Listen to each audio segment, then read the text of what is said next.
This is how AEW Dynamite should have started yesterday. Hear the music? Swerve should have came down, cut his promo as the new AEW World Champion. Nana should have did his dance, got the crowd into it early. But what did we get?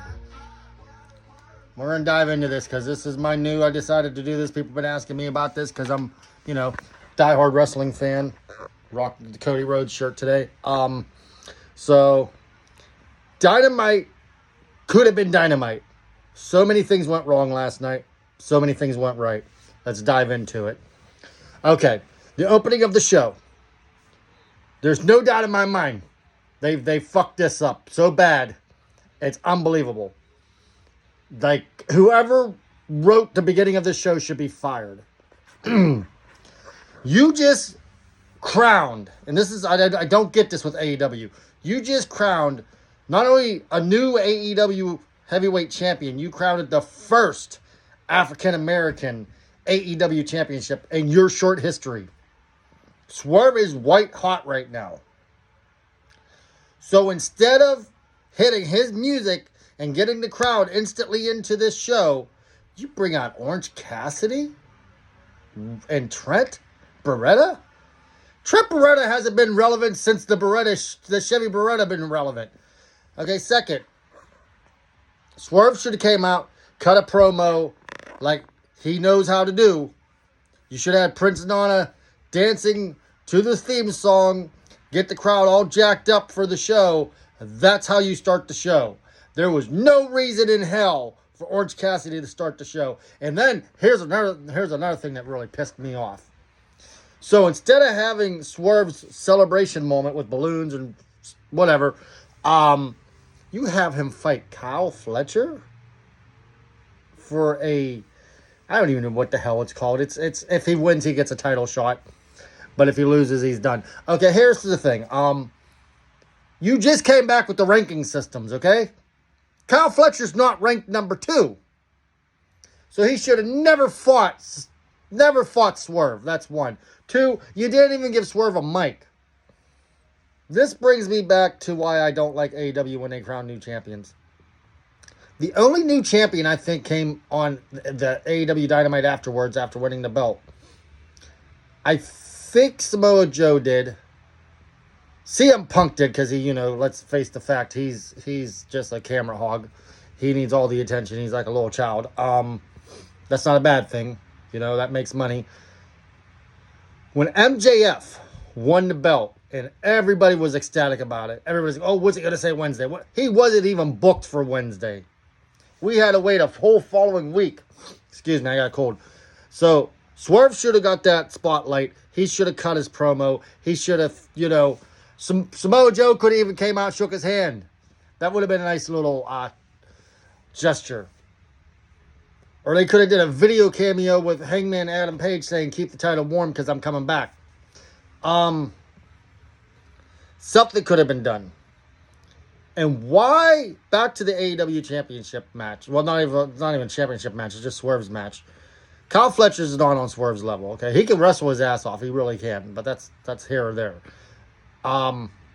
It made no sense to have him fight Kyle Fletcher. Especially when he fought him. This is the AEW World Champion. I know Jon Moxley is the golden goose and he's the child of AEW. I get it. First, but to put the New Japan Pro Wrestling Championship as your main event is a disgrace and just idiotic to the name AEW. This is AEW Dynamite. This is not New Japan Pro Wrestling Night. Mox versus Hobbs, which was just a snooze fest, by the way, should have went on second.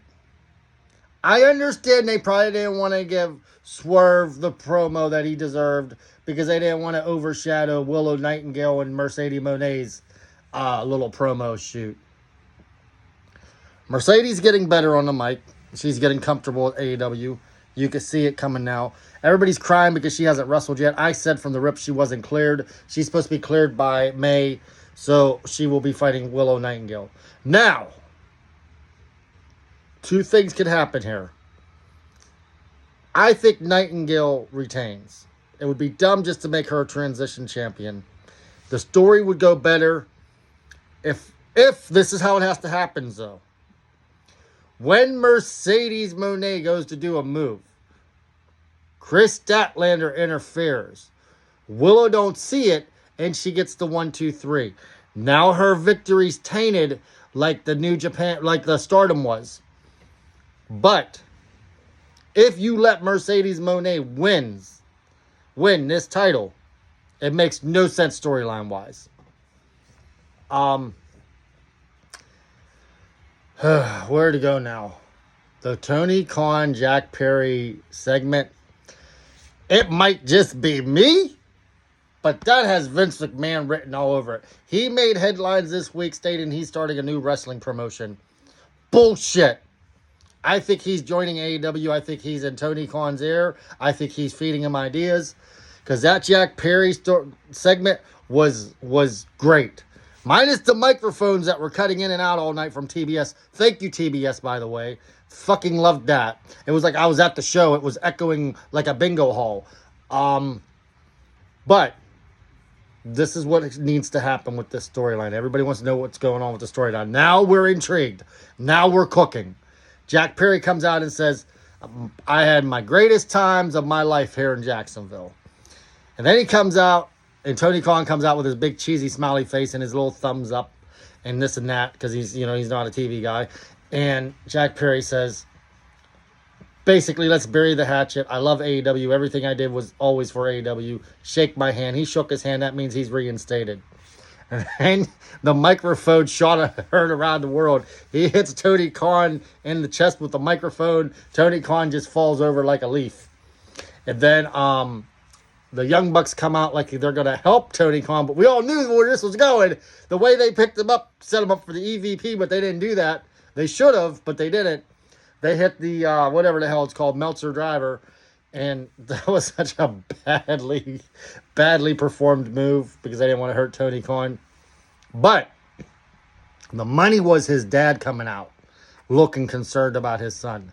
The money is today at the NFL draft, Tony Khan's wearing a neck brace.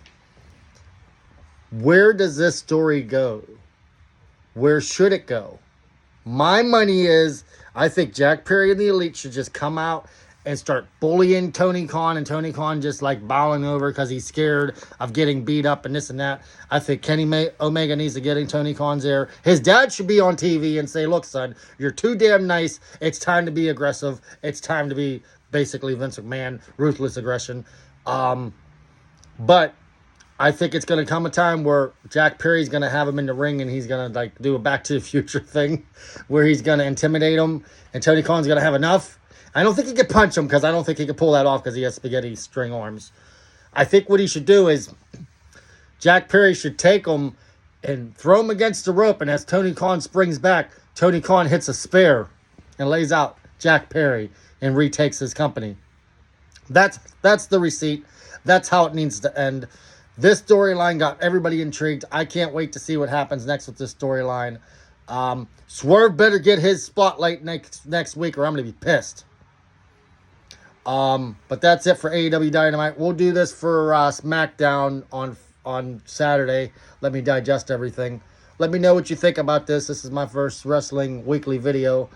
Like I said, Dynamite is AEW is starting to cook. And it was just a matter of time before they started cooking. I mean, they've always had the best wrestling. And when I say wrestling, I mean in-ring talent. Not entertainment, in-ring. Will Ospreay's on another level. However, I would not have had Will Ospreay win the gauntlet match. That's a secondary title. Will Ospreay's big money. He's big title man. MJF needs to come back now because we're starting to cook. Wouldn't it be a trip if MJF came back and was in Tony Khan's corner? That would be money. After he called him a mark and all that. But Dynamite's starting to cook. AEW's starting to cook. Hopefully ticket sales will pick up after this. And kudos for Tony to be wearing a neck brace. Yeah, because if he would have went to the NFL draft without a neck brace on, it's all for naught. But that's it. I'm out. Enjoy. And we'll leave you with Adam Copeland's music.